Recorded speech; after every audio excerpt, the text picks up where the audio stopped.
How to update your contact information in cPanel. Log into your cPanel account and you will be on this page.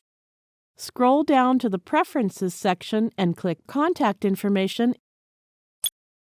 Update your existing email address if you wish to update. Make sure it is correct. You can also add your secondary email address. These email addresses will be used to receive notifications and password reset confirmations.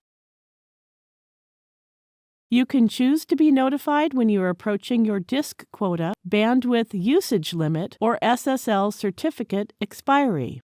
You can also fill in your preferences about notification on auto SSL failures by checking or unchecking the option buttons.